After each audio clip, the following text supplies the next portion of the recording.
दिसंबर की ठंड थी और सब लोग क्रिसमस की तैयारियों में लगे थे। राहुल को हमेशा ही क्रिसमस का बेसब्री से इंतजार रहता था। इस बार भी वो हमेशा की तरह क्रिसमस का इंतजार कर रहा होता है और उसी की तैयारियों में लगा रहता है। एक दिन राहुल अपने मम्मी पापा के साथ शॉपिंग करने जाता है।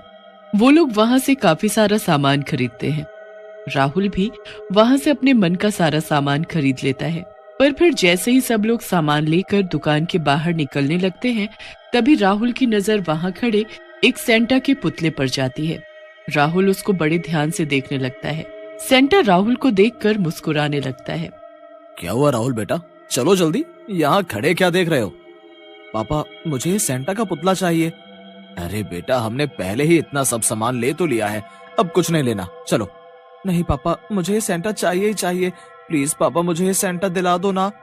अरे बेटा, तुम भी ना बहुत जिद करते हो, ये बहुत महंगा होगा, हम इसे नहीं ले सकते। मुझे ये सेंटा चाहिए ही चाहिए, मुझे कुछ भी नहीं पता, मुझे ये सेंटा अभी के अभी दिलाओ। अरे राहुल, ये क्या बेकार की जिद है। राहुल के मम्मी पापा उसे वो सेंटा दिला देते हैं और सब घर आ जाते हैं। राहुल उस सेंटा को देखकर बड़ा ही खुश हो जाता है और उसे अपने कमरे में ले जाता है। कमरे में ले जाकर वो सेंटा को एक कोने में खड़ा कर देता है और खुशी से अपने बिस्तर पर सो जाता है। राहुल के सोने के बाद ही उस सेंटा की आंखें फिर से हिलने लगती हैं और वो मुस्कुराने लगता है। धीरे धीरे वो सेंटा एक भूतिया सेंटा में बदल जाता है। Jingle bell jingle all the way, भूतिया सेंटा इज कमिंग, अब मुझसे कैसे बचोगे? एक तरफ राहुल मजे में सो रहा होता है और एक तरफ भूतिया सेंटा जाग चुका होता है। वो सबसे पहले किचन में जाता है। किचन में उसे काफी कुछ खाने का सामान दिखाई देता है। जाकर एक एक करके सब खाने लगता है। खाते खाते वो सारा किचन फैला देता है और सब जगह बुरा हाल कर देता है। सब कुछ बर्बाद करने के बाद वो राहुल के मम्मी पापा के कमरे के बाहर जाकर खड़ा हो जाता है और झांक कर उनको अंदर देखने लगता है। जैसे ही वो अंदर झांक रहा होता है कि इतने में राहुल की मम्मी की आंख खुल जाती है। उसको शक होता है कि बाहर कोई खड़ा हुआ है। वो थोड़ा सा झांक कर देखती है। इतने में भूतिया सेंटा वहां से भाग जाता है। ये साथ वाले घर में किसी छोटी बच्ची की आवाज आ रही है। अभी जाकर देखता हूँ। भूतिया सेंटा उस घर के बाहर जाकर खड़ा हो जाता है और गाना गाने लगता है। Jingle bell jingle all the way, Santa is coming. अरे ये तो सेंटा की आवाज है। क्या सेंटा मुझसे मिलने आए हैं या फिर शायद वो मुझे कोई गिफ्ट देने आए हैं? पर वो हैं कहाँ? मुझे दिखाई क्यों नहीं दे रहे? सेंटा आप कहाँ हो? मेरे सामने तो आओ, मैं आपसे मिलना चाहती हूँ, आपको देखना चाहती हूँ। रीना की आवाज सुनकर सेंटा एकदम उसके सामने आकर खड़े हो जाते हैं। ये रहा तुम्हारा सेंटा तुम्हारे सामने।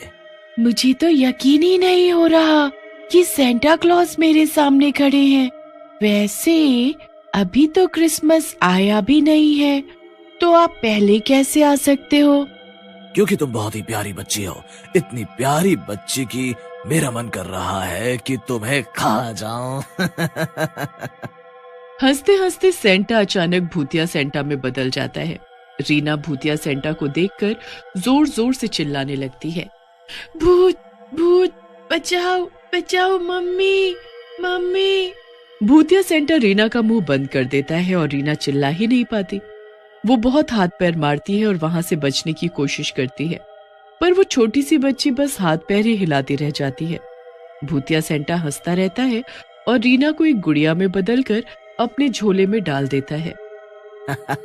Jingle bell jingle all the way, भूतिया सेंटा इज कमिंग, अब मुझसे कैसे बचोगे?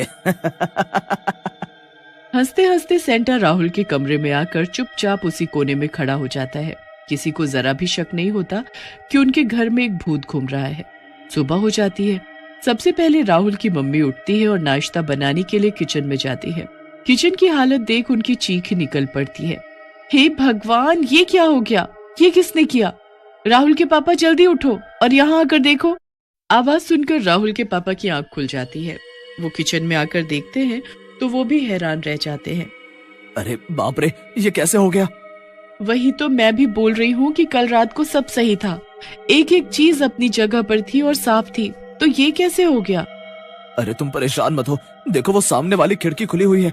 लगता है वो बिल्ली जो बाहर घूमती रहती है उसी ने ये सब किया है। अगर वो बिल्ली मुझे दिखाई दी ना तो मैं उसकी जान ही ले लूंगी। मेरा सारा किचन बर्बाद करके रख दिया। और ये राहुल, ये अभी तक सोया हुआ है।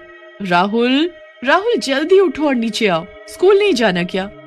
मम्मी की आवाज सुनकर राहुल अचानक उठ जाता है और तैयार होकर स्कूल चला जाता है। वो स्कूल में जाकर अपने घर सबको क्रिसमस पार्टी के लिए इनवाइट करता है। घर आकर वो देखता है कि उसके माँ पापा ने घर बहुत ही सुंदर तरीके से सजाया हुआ है। अरे राहुल, तुम आ गए। तुमने कल क्रिसमस पार्टी के लिए सबको इनवाइट कर लिया है ना? हाँ माँ, कल मेरे सब दोस्त ये सजावट देखकर बड़े खुश हो जाएंगे। कल तो बड़ा ही मजा आने वाला है। राहुल सीधा अपने कमरे में जाता है और क्रिसमस पार्टी के बारे में सोचने लगता है। वो पार्टी को लेकर बेहद खुश और एक्साइटेड होता है। आखिरकार रात हो ही जाती है और फिर से वो सेंटा भूतिया सेंटा में बदल जाता है। उसके बाद वो घर से निकल पड़ता है और एक एक करके जाने कितने बच्चों को गुड्डा गुड़िया बनाकर अपने थैले में रख लेता है। आखिरकार क्रिसमस का दिन भी आ जाता है और घर में पार्टी की पूरी तैयारियां भी हो चुकी होती हैं। शाम होते ही सभी लोग पार्टी में आने लगते हैं। धीरे धीरे पूरा घर लोगों और बच्चों से भर जाता है। राहुल के कमरे में रखा सेंटा मुस्कुराने लगता है और फिर जोर जोर से हंसने लगता है। अब मैं नीचे जाता हूँ और सब बच्चों को अपने थैले में गुड्डा गुड़िया बनाकर बंद कर देता हूँ। सेंटा नीचे जाता है। सब बच्चे सेंटा को देख बड़े खुश हो जाते हैं और सब सेंटा के पास आ जाते हैं। सेंटा एक एक बच्चे को धीरे धीरे गुड्डा और गुड़िया बनाकर अपने थैले में डालता रहता है। किसी को शक ही नहीं होता कि पार्टी से बच्चे गायब हो रहे हैं। फिर अचानक से कुछ लोग अपने बच्चे ढूंढने लगते हैं। अरे मेरे दोनों बच्चे पार्टी में नहीं है। अरे मेरी बेटी भी नहीं दिखाई दे रही। धीरे धीरे काफी बच्चों के गायब होने का पता लगता है। अब सब लोग परेशान हो जाते हैं कि आखिर ये कैसे हो सकता है। दरवाजा तो बंद है, फिर बच्चे गायब कैसे हो गए? अरे मेरा बेटा भी गायब है। राहुल ऊपर जाता है तो उसे सीढ़ियों पर एक गुड्डा पड़ा हुआ दिखता है। राहुल को शक होता है और वो ऊपर जाता है। ऊपर थोड़ा सा दरवाजा खुला हुआ होता है। अंदर से किसी के हंसने की आवाज आ रही होती है।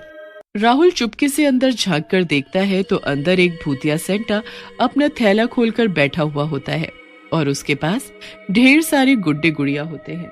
राहुल जैसे ही नीचे भागता है तभी भूतिया सेंटा को पता चल जाता है कि बाहर कोई खड़ा है। वो जल्दी से बाहर आता है। राहुल भूतिया सेंटा को देख जोर से चिल्लाता हुआ नीचे भागता है और भूतिया सेंटा उसके पीछे। मम्मी पापा, ये सेंटा जो हमारे घर में है वो भूतिया सेंटा है।